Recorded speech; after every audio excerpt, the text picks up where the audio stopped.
May I begin by thanking Under-Secretary General Voronkov and Acting Executive Director Chen for their respective briefings.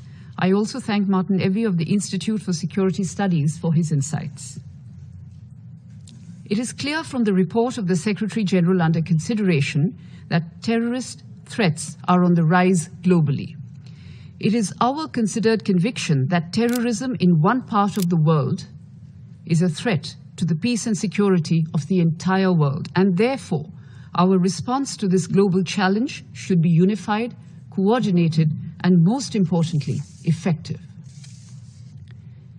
Given this background, it is puzzling to us that the SG's report chose not to take notice of the activities of the several proscribed groups in this region, especially those that have been repeatedly targeting India. Selective filtering of inputs from member states is uncalled for. We do hope that in future iterations of SG's reports, inputs from all member states would be treated on an equal footing. The SG's report also outlines the fact that terrorist groups with linkages to ISIL and Al-Qaeda are gaining in strength in Africa, targeting civilians, especially women and children, as well as security forces and UN peacekeepers. We appreciate the efforts of the countries of the region to take measures to combat this menace and call upon the international community and the UN to support these efforts without any caveats. ISIL's expansion in Africa deserves the full attention of the international community to ensure that this threat is not seen in isolation, as these have the potential to spill over to other parts of the world as well. Mr. President, you may recall that last year, on the occasion of the commemoration of the 20th anniversary of the dastardly 9/11 attacks, the External Affairs Minister of India had given a series of suggestions on jointly combating terrorism.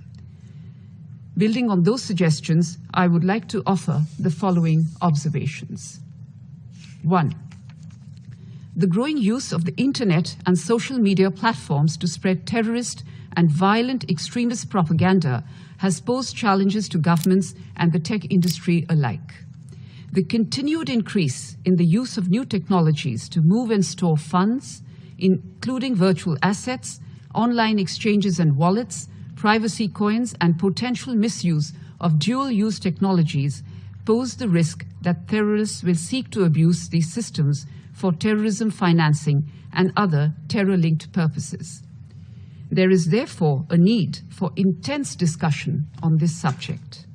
I am pleased therefore to inform you that India, as the chair of the Counter-Terrorism Committee, will be hosting a special session in Mumbai and Delhi on 28-29 October this year, highlighting the nature of this threat, member states' capacity gaps, as well as best practices, and exploring further course of action to effectively deal with this threat. The high-level meeting will be in person, and I invite all Council colleagues to participate at the meeting. Formal invitations will be issued by the chair later this month. 2, we need political will to defeat terrorism. There can be no justification for terrorist acts, much less glorification of terrorists, a tendency we have unfortunately seen in recent years in some parts of the world. There should be no double standards in dealing with terrorists. We should refrain from labeling terrorism based on motivations which will only allow opportunistic forces to provide justification for certain terror activities based on their convenience. 3, an effective functioning of the sanctions committees requires them to become more transparent, accountable, and objective. The practice of placing holds and blocks on listing requests without giving any justification must end. It is most regrettable that genuine and evidence-based listing proposals pertaining to some of the most notorious terrorists in the world are being placed on hold. Double standards and continuing politicization have rendered the credibility of the sanctions regime at an all-time low.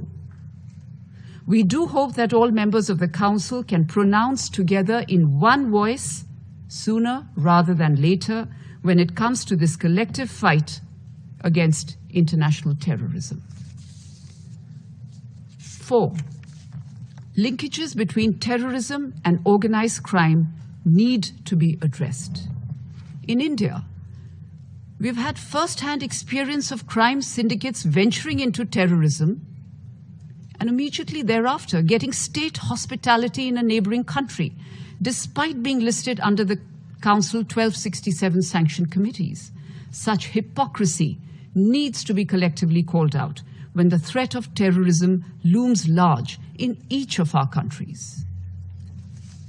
5, we need to support capacity building efforts of the UN Office for Counter-Terrorism and enhance its autonomy. India has been supporting these efforts by providing financial support and resources for the programs of the office aimed at countering terror financing and preventing terrorist movement. We reiterate our call for providing greater financial support and adequate resources to the UN Office for Counter-Terrorism from the regular UN budget. Mr. President, India has suffered from the menace of terrorism for decades and has learned to counter this threat with resolve and firm determination. We hope that the international community will stand united in addressing this threat to humanity with zero tolerance. Thank you.